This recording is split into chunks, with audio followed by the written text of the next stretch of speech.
மக்கள் எல்லாம் பாதிக்கப்பட்ட போது சாலையோர வியாபாரிகளுக்கு வேலையே இல்லை. ஏன்னா லாக்டவுன் இருந்த போது அவர்களுக்காக அவர்கள் வாழ்வாதாரத்தை பெருக்குவதற்காக கொண்டு வரப்பட்ட திட்டம் இது பொருளாதாரத்தில் மிகப்பெரிய மாற்றத்தை ஏற்படுத்தி இருக்கிறது என்று சமீபத்தில் ஒரு வங்கியில் பொருளாதார அறிக்கை சொல்கிறது. அது இன்னைக்கு 2030 வரைக்கும் நீட்டிக்கப்பட்டிருக்கு. அதோட அட்டையை நாங்க இங்க கொடுக்கிறோம். அதே மாதிரி இன்சூரன்ஸ், மெடிக்கல் இன்சூரன்ஸ், இது சாமானிய மக்களுக்கும் 70 வயதிற்கு குறைந்தவர்களுக்கும் 5 லட்சம் இன்சூரன்ஸ் இருக்கு. 70 வயதிற்கு மேற்பட்டவர்கள், ஆனா 70 வயதுகளுக்கு மேற்பட்டவர்களின் 5 லட்சம் இன்சூரன்ஸ் என்னன்னா எந்த வருமான உச்சவரம்பும் கிடையாது, யார் வேண்டுமானாலும் வாங்கிக்கலாம். இதுதான் மரியாதைக்குரிய பாரத பிரதமரின் தாயுள்ளம் இருக்கிறது. சொந்த பிள்ளைங்களே 70 வயசுக்கு மேல உள்ள அப்பா அம்மாவை பாத்துக்கிறது இல்ல, அவர்களுக்கு சிகிச்சையை முழுமையா கொடுக்கறது இல்ல. அதனால அவங்களுக்கு சிகிச்சை கிடைக்க வேண்டும் என்பதற்காக எந்த உயர் அதிகாரியா பணியாற்றினாலும் பரவாயில்ல, வருமான உச்சவரம்பே கிடையாது. அவங்க அப்பா அம்மாக்கு 5 லட்சம் இன்சூரன்ஸ் கார்டு, மருத்துவ காப்பீடு இருக்கிறது. எல்லாவற்றிற்கும் மேலாக இது மீனவர்கள் அதிகமாக வாழுகின்ற பகுதி. ஏறக்குறைய 40,000 மீனவ சகோதரர்கள் இந்த தொகுதியில் மட்டுமே வாழ்கிறார்கள். மத்திய அரசு மீனவர்களுக்கான வாழ்வாதார அட்டை கொடுக்கிறார்கள். அந்த அட்டையும் இங்கே கொடுக்கப்படுகிறது. ஆக ஏறக்குறைய கேஸ் கனெக்ஷன், அந்த கேஸ் கனெக்ஷன் உங்களுக்கு வெளியே போய் நீங்க மற்ற நேரம் அதிகாரிகளை அணுகுனீங்கன்னா உங்களுக்கு கால நேரம் ஆகும். இங்க அதுக்கான கேஸ் கனெக்ஷன் எல்லாத்துக்கும் மேல இல்ல நம்ம தற்காலிக டிரைவிங் லைசன்ஸ். ஆக இவ்வளவு திட்டங்கள் இங்கே ஒரே நாள் உள்ள வந்தீங்கன்னா கிடைக்கிறதுக்கான அத்தனை ஏற்பாடும் செய்யப்பட்டிருக்கிறது. நான் ஏற்கனவே சொன்ன மாதிரி மயிலை மக்களுக்கு வாக்களித்தவர்கள், வாக்களிக்காதவர்கள், அவர்களுக்கு நன்றி சொல்லும் அளவிற்கு கைகூப்பி அவர்களுக்கு நன்றி சொல்வதை விட அவர்களை கை தூக்கி விடுவதற்கான இந்த முயற்சி நிச்சயமாக நிறைய பேர் இன்னைக்கு மாலை வருகிறேன் என்று பதிவு செய்திருக்கிறார்கள், நாளையும் பதிவு செய்திருக்கிறார்கள். அதனால ஒரு மன திருப்தியான ஒரு நன்றி நவிழல் இது என்பதை நான் இங்கே தெரிவித்துக் கொள்கிறேன்.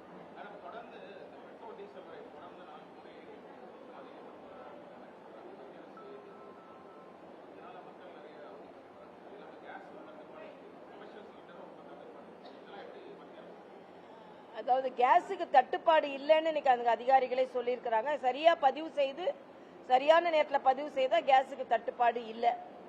அதே மாதிரி நாம ஏற்கனவே விளக்கம் கொடுத்திருக்கிறோம். இது உலக அரங்குல போர் சூழல் இருக்கும் பொழுது இந்தியாவில் உள்ள பெட்ரோல் டீசல் விலையை நீங்க பாத்தீங்கன்னா 10 மடங்கு மற்ற நாடுகள்ல ஏறியாச்சு.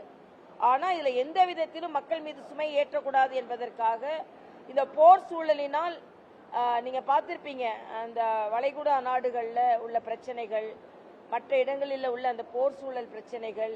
ஆனாலும் சமீபத்தில் மரியாதைக்குரிய பாரத பிரதமர் வளைகுடா நாடுகளுக்கு 5 நாடுகளில் ஒன்றாக வளைகுடா நாடுகளுக்கு செல்லும் பொழுது நமக்கு எரிசக்தி எந்தவித தட்டுப்பாடும் கிடைக்காமல் ஏற்பாடு செய்ய வேண்டும் என்பதற்காக அவர்கள் அதற்கான ஒரு MOU சைன் பண்ணிட்டு வந்திருக்காங்க. அதனால நிச்சயமாக பாரத பிரதமர் அவர்கள் மக்கள் மீது சுமையை ஏற்றாமல் இந்த தீவிரமான இந்த பிரச்சனை தீர்ந்தவுடன் அதற்கான தீர்வு கிடைக்கும் என்பதை நான் தெரிவித்துக் கொள்கிறேன்.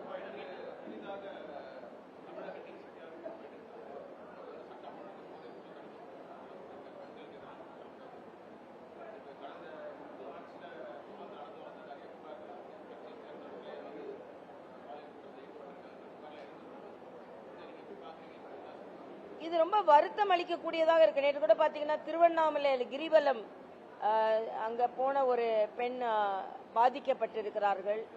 சொந்த கட்சியினால தாவேக கட்சியை சார்ந்தவர்களாலே பெண்கள் பாதிக்கப்பட்டிருக்கிறார்கள். தண்டையார்பேட்டில் கிருஷ்ணா என்ற சகோதரர் கஞ்சா விற்பனையை தடுத்ததற்காக கொலை செய்யப்பட்டிருக்கிறார். பார்ல நடனமாடிய ஒரு பெண் கோயம்பேடுல கொலை செய்யப்பட்டிருக்கிறார். ஆக நமக்கு இது ரொம்ப அச்சுறுத்தக்கூடியதாக இருக்கிறது. ஏதோ நாங்க இப்பதான் வந்தோம் அப்படின்னு சொல்றதுல எந்தவித எக்ஸ்கியூஸும் கிடையாது. இன்னைக்கு டிஜிபி பொறுப்பேற்று இருப்பவர் இரும்பு கரம் கொண்டு அடக்குவார் என்று நான் நினைக்கிறேன். ஆனா முதலமைச்சர் அறிவித்த சிங்கப்பெண் படை எப்பொழுது பணியாற்ற ஆரம்பிக்கும், அதன் பணிகள் என்ன, ஒரு தெளிவான நிலை இல்லை. அதே மாதிரிதான் டாஸ்மாக் கடைகள், எந்தெந்த கடைகளை மூடணும்னு முடிவு செஞ்சீங்க, எந்தெந்த கடைகள் மூடப்பட்டு இருக்கிறது, எந்தெந்த கடைகளை இன்னும் மூடணும் அப்படின்ற தெளிவும் இல்லை. புகார் பெட்டி ஒன்று வைக்கப்பட்டிருக்கிறது என்று கேள்விப்படுகிறேன். நான் தெலுங்கானா ஆளுநராக இருக்கும்போதே தெலுங்கானா ராஜ்பவனுக்கு வெளியே ஒரு புகார் பெட்டி வைத்திருந்தேன். அதே மாதிரி ராஜ்நிவாஸ்க்கு எதிரிலேயே ஒரு புகார் பெட்டி வைத்திருந்தேன். மக்களின் புகார் பெட்டி வைக்கிறது சரிதான், ஆனா அது பெட்டிக்குள்ளேயே கடந்துடக்கூடாது. புகார் பெட்டியில இருந்து புகார்கள் அன்றன்று எடுக்கப்பட்டு, ஏனென்றால் நேற்று ஒருவர் தீக்குளிக்க முயன்றிருக்கிறார் தலைமைச் செயலகத்துக்கு முன்னால. 20 நாட்களுக்குள்ள தலைமைச் செயலகத்துக்கு முன்னால் ஒருவர் தீக்குளிக்க முயன்றிருக்கிறார். முதலமைச்சர் வீட்டுக்கு எதிரில் மின்சார தடைக்காக ஆர்ப்பாட்டம் செய்திருக்கிறார்கள். விவசாய பெருமக்கள் நேற்று நீங்க மகாராஷ்டிரால 2 லட்சத்திற்கு மேல உள்ள பயிர்க்கடன் ரத்து செய்யப்பட்டிருக்கிறது. ஆக மகாராஷ்டிரால செய்யும் பொழுது தமிழகத்துல வாக்குறுதி கொடுத்தது ஏன் நீங்கள் செய்யவில்லை? ஆக இன்று ஒரு மிகப்பெரிய எதிர்பார்ப்போடு வந்த இந்த ஆட்சி எதிர்ப்போடு கிளம்பி இருக்கிறது என்பதுதான்.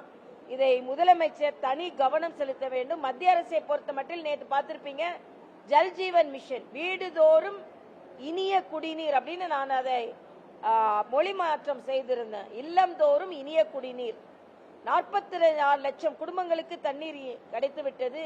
எனவே யாரும் குடங்களை எடுத்து தெருக்களில் போக வேண்டாம், வீட்டிலேயே குழாயை திருப்பினால் தண்ணீர் வரும் அளவிற்கு 9,000 கோடி ரூபாய் நேற்று தமிழகத்திற்கு ஒதுக்கப்பட்டிருக்கிறது. ஆக இவை எல்லாமே மத்திய அரசு தமிழகத்தின் மீது அக்கறை கொண்டிருக்கிறது என்பதை காண்பிக்கிறது. இன்னும் அதிகமாக தமிழக அரசு மக்களுக்காக செய்ய காத்திருக்கிறது என்பதுதான் உண்மை.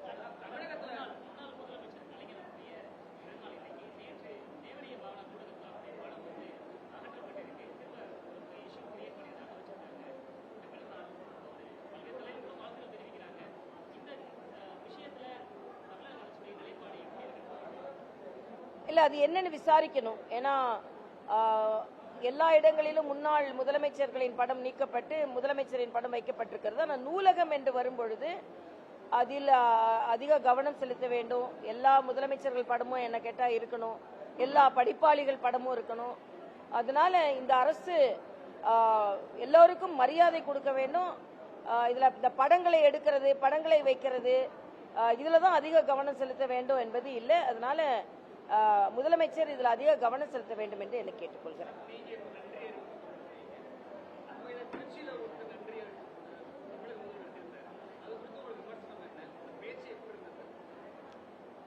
பேச்சு பேச்சாதான் இருந்தது, செயலா இல்ல. ஒரு பிரச்சார கூட்டம் மாதிரியே இருந்தது. முதலமைச்சருக்கு அடிக்கடி நீங்க முதலமைச்சர் ஆயிட்டீங்க, முதலமைச்சர் ஆயிட்டீங்க, முதலமைச்சர் ஆயிட்டீங்கன்னு ஞாபகப்படுத்தணும் போல இருக்கு.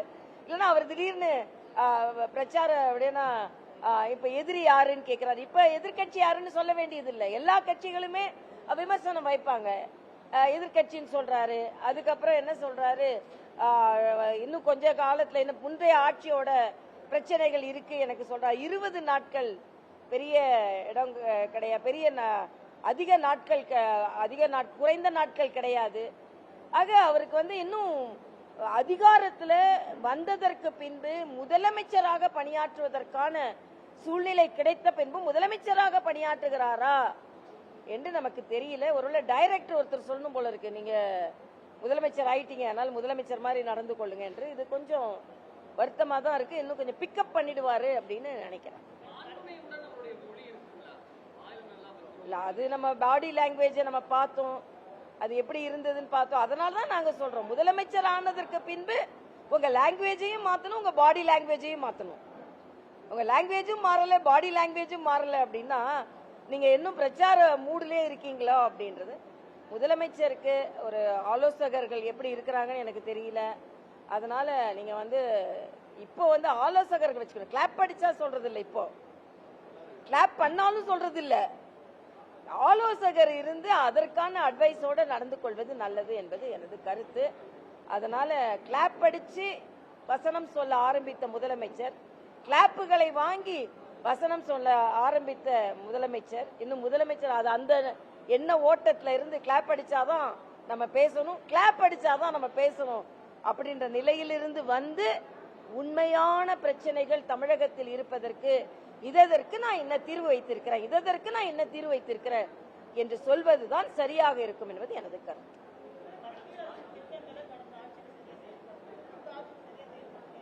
இல்ல, நேத்து ஜல்ஜீவன் மிஷனுக்கு அவர்கள் ஒப்பந்தம் செய்திருக்கிறார்கள்.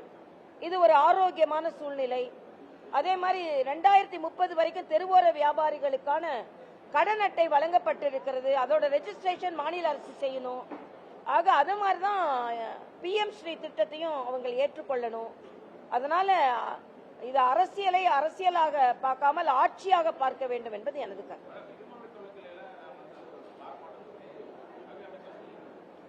கல்வி அமைச்சர் சொல்லியிருக்காரு. இப்ப எல்லாருமே அதற்கான வேண்டுகோளை வைக்கிறோம். ஏன் உச்ச நீதிமன்றமே சொல்லி இருக்கிறது, இது பெடரல் சிஸ்டத்துக்கு எந்த பாதிப்பும் இல்ல. எல்லாரும் என்ன சொன்னாங்கன்னா, சென்ற ஆட்சியும் சரி இவங்களும் என்ன சரி, 3 மொழி என்பது மாநில அதிகாரத்திற்கு எதிரானதுன்னு சொன்னாங்க. உச்ச நீதிமன்றம் தெளிவாக சொல்லிவிட்டது, இது மாநில அதிகாரத்திற்கு எதிரானது அல்ல. அடிப்படை கட்டமைப்போடு நீங்க 3 மொழியை சொல்லிக் கொடுங்கள் என்று சொல்கிறார்கள்.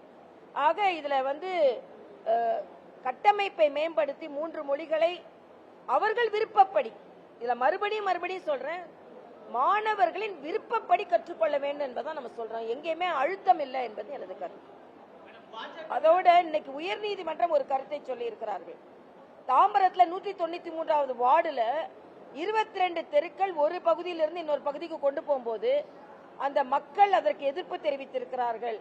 அதை பற்றி சொல்லும்போது நேற்று நீதிபதி என்ன சொல்லியிருக்கிறாருன்னா, தமிழக அரசுல அதிகாரிகள் எவ்வளவு கலெக்ஷன் போகலாம், எவ்வளவு லஞ்சம் வாங்கலாம், அப்படிதான் அவங்க எண்ணம் இருக்கிறதே தவிர செயலாற்றுவதில் அவர்கள் எண்ணம் இல்லை என்று உயர்நீதிமன்ற நீதிபதி தமிழக அதிகாரிகளை பற்றி சொல்லி இருக்கிறார்.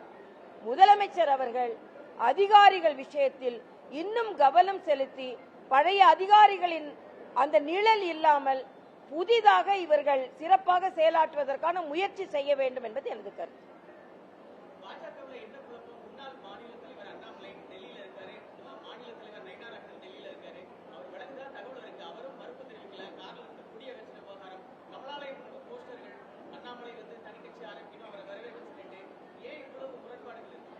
ஒரு முரண்பாடும் இல்ல. கட்சி ஏற்கனவே நாங்க வாக்கு சதவீதத்திலும் பெரிய பின்னடைவு இல்ல. அதே வாக்கு சதவீதத்தை ஏற்கனவே நாங்கள் பெற்றிருக்கிறோம். கோர் கமிட்டியில் உள்ள தலைவர்கள் எல்லோரும் தமிழகம் முழுவதும் சுற்றுப்பயணம் செய்தோம். எல்லா தொண்டர்களையும் சந்தித்தோம். நான் பாஜக தொண்டர்களை வணங்குவதற்கு காரணம், இவ்வளவு தோல்விக்கு பிறகும் என் கட்சியை நான் விட்டு கொடுக்க மாட்டேன், என் பகுதியில் நான் கட்சியை வளர்த்தே ஆவேன் என்று அவர்கள் எங்களோடு பேசியது உண்மையிலேயே பாஜகவின் தொண்டர்கள் நிலையாக இருக்கிறார்கள். பாஜகவின் வளர்ச்சியில் அவர்கள் அக்கறை கொண்டிருக்கிறார்கள். இந்த பின்னடைவு கொஞ்சம் பாதிக்கலாம், ஆனா அது எந்த விதத்திலும் கட்சி வளர்ச்சியை பாதித்து விடாது. அதனால தமிழகம் முழுவதும் நாங்கள் சுற்றுப்பயணம் செய்தவர்கள், கட்சியில் உள்ள தொண்டர்கள் உறுதியாக இருக்கிறார்கள், கட்சியை வளர்ப்பதில் உறுதியாக இருக்கிறார்கள், கொள்கை பிடிப்பில் உறுதியாக இருக்கிறார்கள் என்பதை தெளிவாக நாங்கள் இங்க சொல்கிறோம். நிச்சயமாக கட்சி மீண்டலும். மற்றபடி மற்ற கருத்துக்களுக்கு நான் பதில் சொல்ல விரும்பல. வேற என்னப்பா கேள்வி? அவ்வளவுதானே. சரி, இது 3 நாட்கள் இது நடைபெறுகிறது. எனக்கு பத்திரிகை சகோதரர்களுக்கு ஒரு உதவி செய்யணும். இதை பற்றி பிரபலப்படுத்தினீங்கன்னா மக்கள் அதிகமாக பலனடைவார். நன்றி.